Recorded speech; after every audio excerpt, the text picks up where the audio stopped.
Hello guys, कैसे हैं आप सब। आई होप अच्छे होंगे। मैं भी अच्छा हूँ।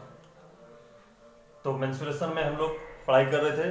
मेंसुरेशन में हम लोगों ने पढ़ा रेक्टेंगल, ये रोम्बस क्या होता है, इसको हिंदी में कहते हैं समचतुर्भुज। सम मतलब बराबर और चतुर्भुज मतलब चारों भुजा, मतलब ऐसा चतुर्भुज जिसकी चारों भुजा बराबर हो। तो ऐसा क्या हो सकता है। आप पहले पढ़े थे स्क्वायर। स्क्वायर की चारों भुजाएं बराबर होती हैं और चारों कोण समकोण होता है। यह पहले पढ़ चुके हैं। जैसे मैंने पैरेललोग्राम में बताया था कि आयत को अगर बेंड कर दिया जाए, मतलब इस तरह का जो साइड है इसको थोड़ा तिरछा कर दिया जाए इक्वली, तो हमें समानांतर चतुर्भुज मिलता है। उसी तरह अगर हम स्क्वायर को थोड़ा सा इस तरह से तिरछा कर दें तो क्या मिलेगा मुझे, इस तरह का शेप मिलेगा जहां चारों भुजाएं बराबर तो होंगी लेकिन वे परपेंडिकुलर नहीं होंगी, 90 डिग्री पर नहीं होगा। ये कोण जो है डिफरेंट हो जाएगा। ठीक है, तो इस तरह का शेप कहलाता है समचतुर्भुज। समचतुर्भुज, सम मतलब बराबर, इक्वल, चतुर्भुज मतलब चार भुजाओं से घिरी हुई आकृति, मतलब ऐसी चार भुजाओं से घिरी हुई आकृति जिसमें चारों भुजाएं बराबर होती हैं। ये सब बराबर है। तो कहिएगा स्क्वायर और समचतुर्भुज में क्या डिफरेंस है। डिफरेंस सिर्फ यही है कि इसमें परपेंडिकुलर होता है चारों साइड का एंगल और इसमें जो है परपेंडिकुलर नहीं होगा। अगर परपेंडिकुलर होगा तो ये भी स्क्वायर बन जाएगा। स्क्वायर को भी आप समचतुर्भुज बोल सकते हैं लेकिन समचतुर्भुज को स्क्वायर नहीं बोल सकते। अब देखिए समचतुर्भुज के लिए क्या होगा वो हमको फोकस करना है। स्क्वायर के बारे में हम आपको पहले से बता चुके हैं। तो अभी हम चलते हैं समचतुर्भुज पे। ये था डेफिनेशन समचतुर्भुज होता क्या है। अब हम समचतुर्भुज के बारे में बेसिक चीजें जानेंगे कि अगर एक पैरेलल रोम्बस दिया हो तो हमें उसका और भी कंपोनेंट इस तरह से निकाला जा सकता है। इसकी चारों भुजाएं बराबर होंगी, ये तो फिक्स हो गया। अब इसमें एक चीज और है, ये है डायगोनल, उसको विकर्ण कहते हैं हिंदी में। ये फर्स्ट डायगोनल है और ये है सेकंड डायगोनल। अगर इसका नाम दे दें हम ए बी सी डी, तो ए बी सी डी एक क्या होगा, एक रोम्बस है, समचतुर्भुज है।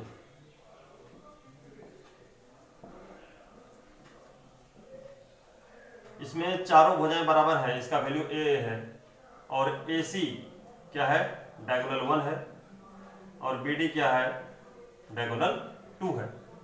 और ए बी कहिए चाहे बी सी कहिए चाहे सी डी कहिए चाहे ए डी कहिए, ये सभी बराबर बराबर है, ए के बराबर। तो यहां पर देखिए समचतुर्भुज का एक स्पेशल नियम यह है कि जब ये विकर्ण एक दूसरे से मिलती है तो 90 डिग्री पर काटती इस तरह से और इक्वली डिवाइड करती है। मतलब कि diagonals of rhombus are perpendicular bisector of each other. समकोण पर समद्विभाजित करते हैं।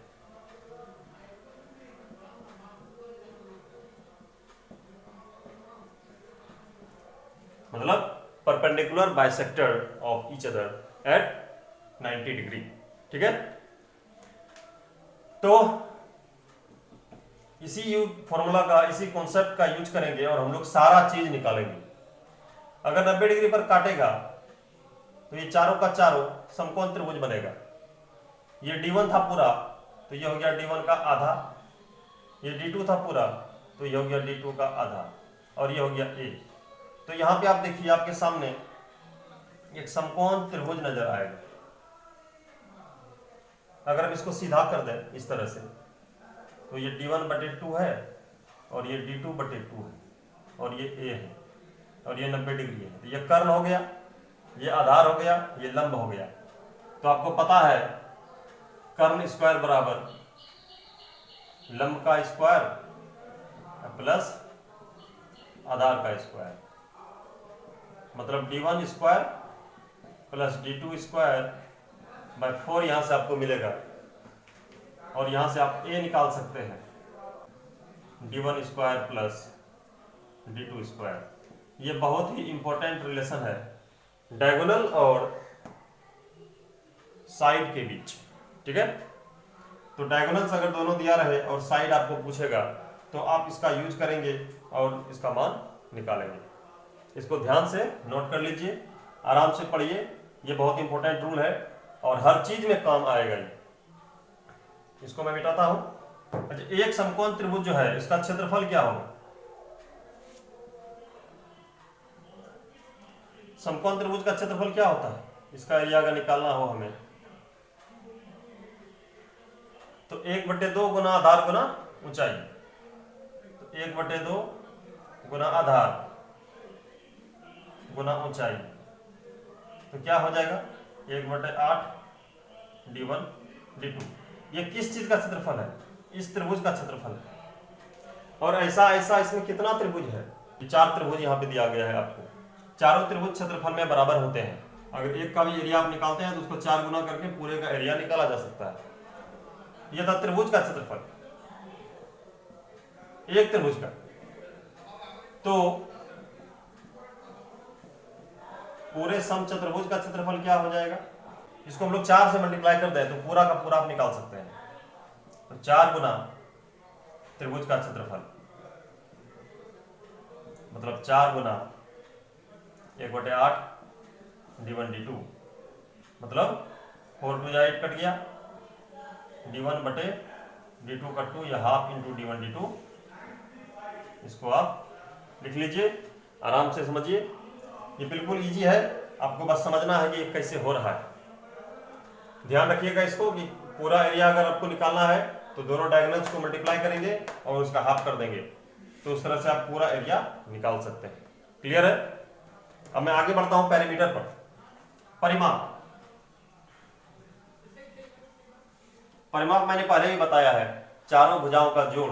तो यहाँ पे चारों साइड बराबर बराबर है, तो 4 इंटू ए। अगर ए दिया रहेगा तो, और अगर डायगोनल्स दिया रहे तो अभी आपने पढ़ा कि ए का मान कितना होता है? ए का मान होता है half into d1 square plus d2 square, और ये अंडर रूट में रहेगा तो 2 से ये कट जाएगा, तो 2 into d1 square plus d2 square. ये परिमाप का फॉर्मूला हो गया। अगर डायगोनल रहा तो और साइड रहा तो ये बिल्कुल बेसिक चीज है, इसमें कुछ भी नया नहीं है, सब कुछ आप पहले से पढ़ रहे हैं। आपको बस हमको कॉन्सेप्ट को याद दिलाना है कि ये कैसे हो रहा है, ताकि आप सवाल को इजीली बना सकें। ये पैरामीटर हो गया, ये एरिया हो गया। अब मैं थोड़ा सा इससे हट करके थोड़ा आपको आगे बताता हूं। अगर आप एडवांस में जाएंगे थोड़ा सा ऊपर, तो और किस तरह का सवाल आपको रिलेशनशिप में मिलेगा। इसमें देखिए हाइट नहीं दिया हुआ है, अगर इसमें मैं हाइट डाल दूं, ये h अगर हो जाए तो हाइट से क्या क्या निकल सकता है? ये हो चुका है, इसको आप समझ चुके हैं, इसको मैं फिर से मिटा रहा हूं। अभी आपने तुरंत पढ़ा कि एरिया बराबर क्या निकला है? Half into d1 d2। अगर मैंने आपको समांतर चतुर्भुज में बताया था कि आधार गुना ऊंचाई, वो भी एरिया का फॉर्मूला होता है। तो ये भी एक तरह का समांतर चतुर्भुज भी तो है, केवल उसमें भुजाएं बराबर है। समांतर चतुर्भुज का नियम इसमें भी लगेगा। सभी समचतुर्भुज समांतर चतुर्भुज भी होते हैं, लेकिन सभी समांतर चतुर्भुज समचतुर्भुज नहीं होते हैं, क्योंकि उसमें समचतुर्भुज का रूल फॉलो नहीं करता है। तो एरिया को हम ये भी तो लिख सकते हैं, बेस इंटू हाइट, ए इंटू एच। अब दोनों तो एरिया ही, अगर इस दोनों को हम कंपेयर करें तो a into H equal to half d1 into d2, ये निकलेगा यहां से। तो यहां से अगर आपको a का मान निकालना हो तो क्या हो जाएगा? h इधर आ जाएगा, d1 d2 बाय 2h। या h का मान निकालना हो तो d1 d2 बाय 2a। ये इंपॉर्टेंट रिलेशनशिप है, कभी कभी पूछ देता है, तो यहां से भी आप निकाल सकते हैं। अगर डायगोनल्स का कभी कभी अलजेब्रिक फॉर्म में देता है इसको, आपको डायरेक्ट नहीं दिया रहेगा, आपको अलजेब्रिक फॉर्म में रहेगा। एक समचतुर्भुज है, उसके डायगोनल्स का सम दिया हुआ है, डायगोनल का डिफरेंस दिया हुआ है, उस केस में एरिया कैसे निकालेंगे, तो उस केस में एरिया कैसे आएगा वो मैं आपको बता रहा हूं। यहां तो ये पढ़ चुके आप, यहां पे देखिए एक चीज और निकाल सकते हैं आप। एक अभी आप मान तुरंत निकाले हैं, ए बराबर क्या निकाले हैं, d1 square plus d2 square under root, और यह हाफ था, इसको यहां पुट कर सकते हैं आप, ए का मान मतलब कि d1 स्क्वायर और d2 स्क्वायर की जगह पे हम 2a, इधर 2 चला जाएगा, 2a हो जाएगा, 2a की जगह पे इसको रख सकते हैं, तो d1 into d2 by under root d1 square plus d2 square. तब हाइट निकलेगा जब आपका सिर्फ डायगोनल दिया रहे, इसमें ना एरिया का ना साइड का कोई काम नहीं है। अगर आपको दोनों डायगोनल दिया रहेगा, बोलेगा हाइट क्या होगा, ऐसे अभी तक तो पूछा नहीं जाता है, लेकिन अगर पूछ दे फ्यूचर में तो थोड़ा एडवांस लेके जा रहा है, थोड़ा ऊपर स्टैंडर्ड उसको बढ़ा रहा है। अगर हाइट पूछ देता है समचतुर्भुज का और सिर्फ डायगोनल दिया रहे, तो उस केस में हम बिना साइड का मान निकाले आराम से हाइट निकाल सकते हैं। ठीक है, हाँ मैं क्या बता रहा था, ये हो गया। अगर sum of diagonals and difference of diagonal दिया रहे, if sum of diagonal equal to s and difference of diagonal equal to d, difference के लिए d है या डायगोनल के लिए d नहीं है, डायगोनल के लिए d1 और d2 का यूज करेंगे हम। सम मतलब विकर्णों का जोड़ और डिफरेंस मतलब विकर्णों का अंतर, ये दोनों आपको दिया है, तो उस केस में एरिया को आप डायरेक्ट निकाल सकते हैं, 1/8 into s1 square minus d1 square. अब आप बोलेंगे ये कैसे आ गया, अलजेब्रा से बना है, a square minus B square करेंगे इसको, a प्लस बी और a माइनस बी आ जाएगा, तो 1/8 s1 प्लस d1 और s1 माइनस d1। d1 का यूज नहीं करना है हमको, क्योंकि हम पहले आपको d बोल चुके हैं, तो 1 और 2 देने का जरूरत नहीं।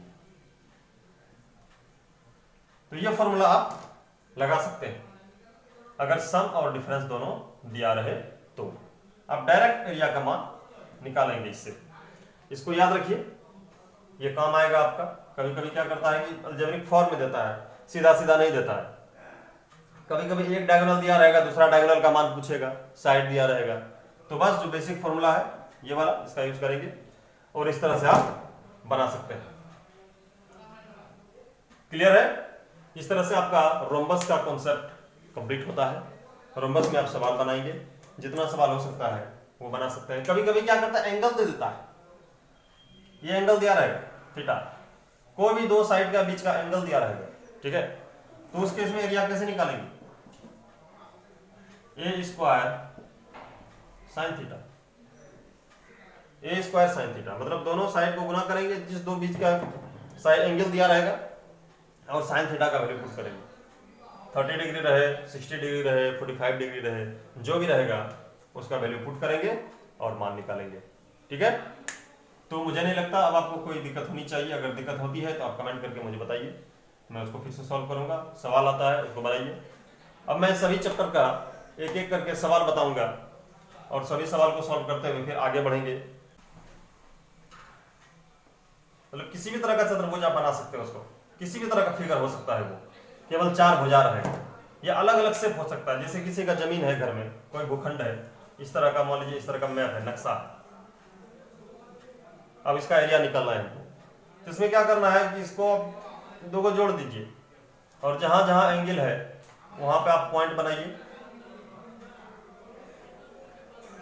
और यहां से परपेंडिकुलर डालिए।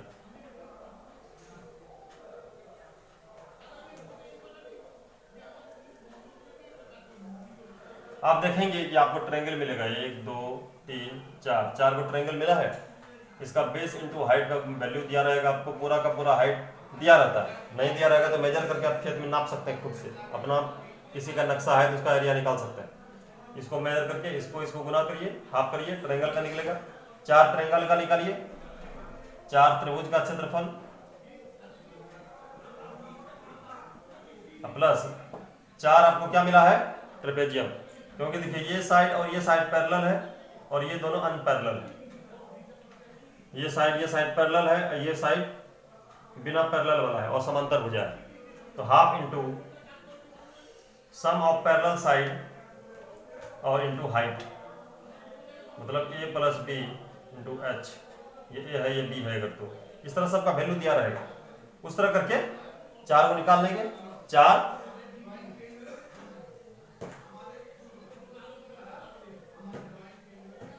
समलंब चतुर्भुज,